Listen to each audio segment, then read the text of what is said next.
तकनीकी शिक्षा मंत्री राजेश सरमाणी से हमारे संवाददाता ने खास बातचीत की है। इस दौरान उन्होंने कहा कि विमल नेगी मामले में बीजेपी सरासर राजनीति कर रही है। मुख्यमंत्री विमल नेगी के परिवार को न्याय दिलाना चाहते हैं। वहीं उन्होंने हर्ष महाजन के साथ मुख्यमंत्री के तालमेल को भी लेकर बात की है।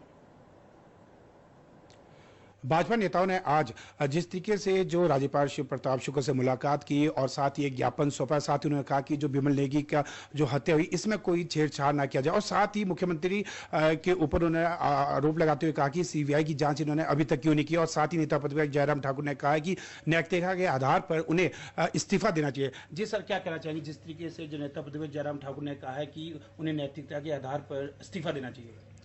देखिए, भाजपा सरासर राजनीति कर रही है। हम सबकी जो है सहानुभूति है नेगी जी के परिवार के साथ जी।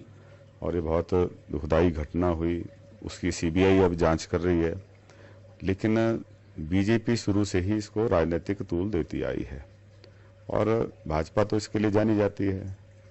जब ये सत्ता में नहीं थे तो दिल्ली में कितना बड़ा आंदोलन किया, लेकिन उसके बाद जब सत्ता में आए हैं तो उनकी भाषा बदल गई।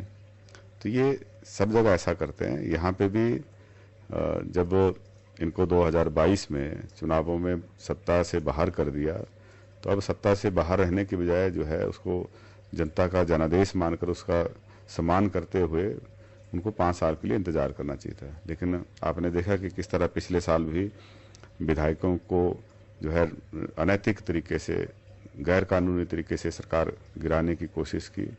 लेकिन हम धन्यवाद करते हैं हिमाचल की जनता का, जिन्होंने इनके मुंह तोड़ जवाब दिया और हमारे दोबारा से 6 सीटें जिताकर हमारी संख्या जो है 40 विधायकों तक पहुंचा दी। धर्मानी जी, जिस तरीके से नेता प्रतिपक्ष जयराम ठाकुर का कहना है कि जो अधिकारियों के आपस में तालमेल नहीं है, अधिकारी एक दूसरे पर आरोप लगा रहे हैं।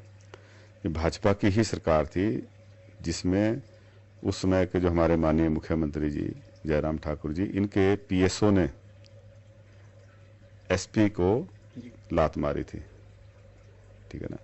और ये ठीक है, अनुशासन होना चाहिए, इस बात में कोई दो राय नहीं है, लेकिन जो अनुशासनहीनता का ये एक अलग अकेला उदाहरण नहीं है। इससे पहले बहुत सारे एपिसोड ऐसे हुए हैं और ये डेमोक्रेटिक सेटअप का कुछ लोग इसका नाजायज फायदा भी उठाते हैं, लेकिन ये आइसोलेटेड केस नहीं है। लेकिन अब मुख्यमंत्री जी ने इसमें कार्रवाई की है और इससे पहले भी हर कुछ यहाँ पे प्रदेश में हुआ। यहाँ तो मुख्यमंत्री को भी गालियाँ देते हैं, यहाँ पे स्पीकर को भी गालियाँ देते हैं, मंत्रियों को भी गालियाँ देते हैं, कुछ भी जिसके मन में आता है वो कर देते हैं।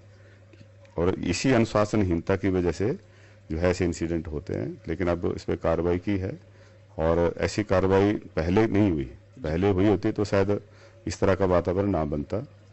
लेकिन संयम रखना चाहिए। हालांकि ये अधिकारी, इनसे ऐसा मतलब अपेक्षा नहीं थी, अच्छे अधिकारी गिने जाते थे, और कैसे सडनली ये सारी चीजें क्रॉप अप हुई उसका मुझे जानकारी नहीं है। ये थे तकनीकी शिक्षा मंत्री राजेश धर्मानी जी। इनका स्पष्ट रूप से कहना है कि जो हर्ष महाजन की जो शब्दावली है, कहना तो कहीं जो अपने शेष नेतृत्व को खुश करने के लिए ये दी जा रही है। कामेश्वर शर्मा की रिपोर्ट शिमला से।